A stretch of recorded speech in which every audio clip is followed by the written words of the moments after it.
Good morning guys, स्वागत है आपका एक और नई वीडियो में। इस वीडियो में हम ट्रैवल करने वाले हैं न्यू दिल्ली टू हल्द्वानी और हम जाने वाले हैं कैंची धाम। जैसा आपको पता है आजकल बहुत ज़्यादा फेमस है। मेरी 2-3 साल से इच्छा चल रही थी कि जाऊँ, तो मैं आपको पूरे रास्ते की अपडेट देता हूँ। सारी इन्फॉर्मेशन मिलेगी इस वीडियो में, तो लास्ट तक देखना। चलो शुरुआत करते हैं। ये 6:20 की ट्रेन है जो न्यू दिल्ली टू काठगोदाम जाती है।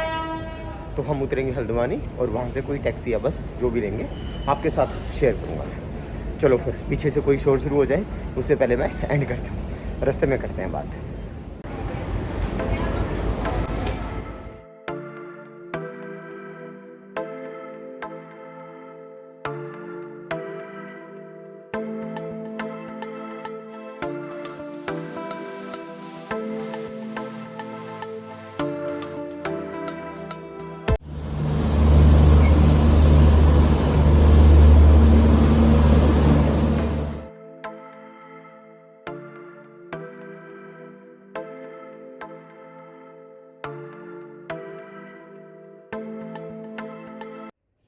भाई फाइनली पहुंच गए कैंची धाम।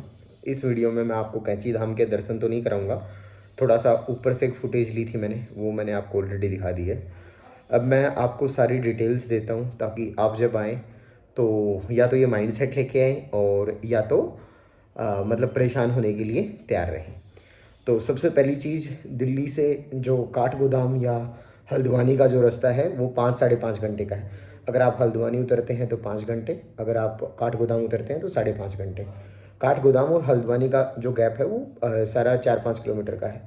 4-5 किलोमीटर जो काठगोदाम से अगर आप आते हैं कैंची धाम तो 42 किलोमीटर, और अगर आप हल्द्वानी से आते हैं तो 47 किलोमीटर दूर है।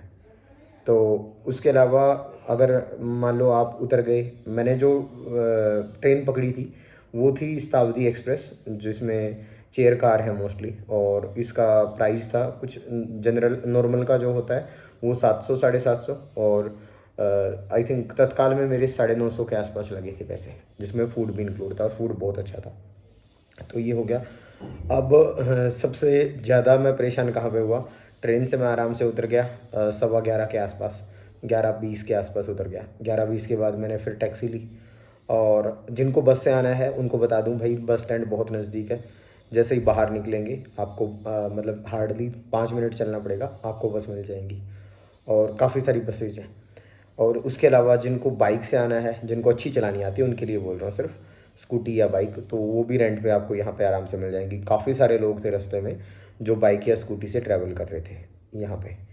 तो ये हो गया। दूसरी चीज़ जो सबसे मेन पॉइंट मैं आपको बताना चाह रहा हूँ, इसीलिए मैं इसमें कैंची धाम इंक्लूड नहीं कर रहा हूँ। कैंची धाम की हिस्ट्री और कैंची धाम के दर्शन आपको दोनों जो इसके बाद सेकंड वीडियो में डालूंगा वो उसमें मैं ये सारी चीज़ें मेंशन करूँगा।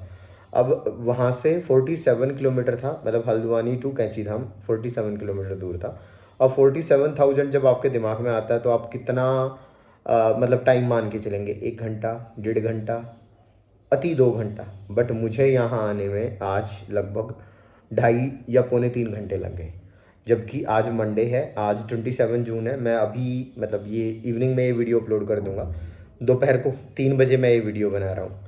तो मेरा कहने का मतलब ये है कि इस तरीके से मेंटली प्रिपेयर होके आएँ कि आपको ट्रैफिक में टाइम जाने वाला है, और अगर आप आ रहे हैं वीकेंड पे तो थोड़ा सा और ज़्यादा टाइम लेके चलें, और ज़्यादा लग सकता है। आपकी किस्मत अच्छी हुई हो सकता है इससे भी कम लगे, बट जो आज मैंने अनुभव किया मैं आपके साथ वो शेयर कर रहा हूँ। तो इन चीज़ों का ध्यान रखें। अब आते हैं हम प्राइस पे। मैंने टैक्सी की थी भाई, टैक्सी में मैं अकेला आया था, मतलब कैब की थी। कैब में उसने मेरे से 1200 रुपये मांगे थे, मैंने बार्गेनिंग नहीं की, 1200 रुपये दे दिए। आप चाहें तो बार्गेनिंग कर सकते हैं। बस का जो भाड़ा है वो 120 रुपये है। उसके अलावा अगर आप शेयरिंग में आते हैं तो शायद 200-300, वो भी आपकी बार्गेनिंग स्किल पे डिपेंड करेगा।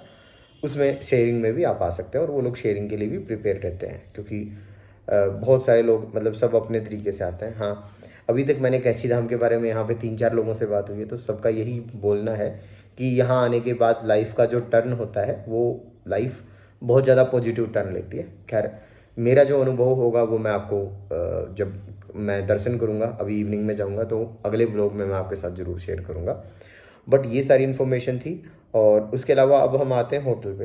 होटल पे भाई अगर मतलब अभी जो टाइम है ना, जैसे जून का जो टाइम है, मतलब जून आ जाएगा अभी 2-3 दिन बाद, तो ये छुट्टियों का टाइम है। इस टाइम पे अगर पॉसिबल है, इसके आसपास आपको गूगल पे सारी चीज़ें दिख जाती हैं। आप होटल बुक करके आएंगे तो ज़्यादा फ़ायदे में रहोगे, क्योंकि उसके आसपास होटल मिलना बहुत मुश्किल है, और मिलता है तो इतना महंगा। मैं एक होटल देखा, उसने 6,000 रुपये मांगे, फाइनली 5,000 में आया। फिर मेरे को बहुत ज़्यादा अच्छा नहीं लगा, और मेरा 5,000 देने का मन भी नहीं था। ऐसा नहीं है कि मैं दे नहीं सकता था, दे तो 10,000 भी सकता हूँ, बट नहीं लगा मुझे कि देना चाहिए। तो फिर मैं थोड़ा सा 500-600 मीटर घूमा, फिर जाके मुझे ये एक होम स्टे मिला, और ये ठीक ठाक रूम है।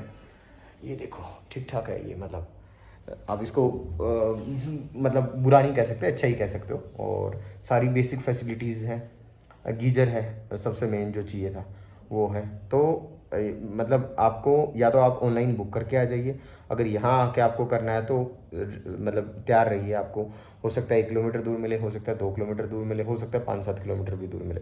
और अगर बहुत नज़दीक में चाहिए, और आप ये सोचिए अगर 5-7 किलोमीटर दूर होंगे तो आपको आने में 1 घंटा लग जाएगा, तो फिर आप दर्शन कैसे करेंगे। और अगर आपको नज़दीक में चाहिए तो आपको हो सकता है बहुत ज़्यादा पैसे पे करने पड़े। तो ये थे यहाँ के, मतलब आप इसको जानकारी भी कह सकते हैं, आपको इसको नेगेटिव पॉजिटिव जैसे आपको काउंट करना है वो। लेकिन ये सारे मेरे एक्सपीरियंस थे, और मैं चाहता हूँ कम से कम आपको एक्यूरेट नॉलेज मिले, ताकि जब भी आप यहाँ पे आएँ तो इन सारी चीज़ों के लिए प्रिपेयर होके आएँ। और हो सकता है जिसके लिए मैं बैग उठा उठा के घूम रहा था रूम ढूंढने के लिए, तो आपको ना घूमना पड़े। तो इन चीज़ों का ध्यान रखें। मैंने मेरे हिसाब से आपको सारी नॉलेज दे दी है। और एक बात, आरती का जो टाइम है ना, मेन आप मॉर्निंग वाली आरती का ज़रूर टारगेट करें कि एक दिन आप शामिल हो सकें। वो 7:20 पे होती है, तो आप कोशिश करें कि 7 बजे तक मंदिर में चले जाएं। आज इवनिंग की आरती मैं अटेंड करूंगा अगर पॉसिबल हुआ तो, नहीं तो कल मॉर्निंग वाली तो मैं करने ही वाला हूँ। और यहाँ के लिए आप मतलब 4-5 दिन का प्लान बना के आ सकते हैं, क्योंकि आसपास नैनीताल है, अल्मोड़ा है, रानीखेत है। रानीखेत वो जगह है जहाँ पे राजा हिंदुस्तानी फिल्म की शूटिंग हुई थी। काफ़ी ठंडा एरिया है वहाँ पे भी, मैं भी सोच रहा हूँ जाऊँगा। क्या पता जाऊँगा नहीं जाऊँगा, बट टारगेट है कि जाएंगे।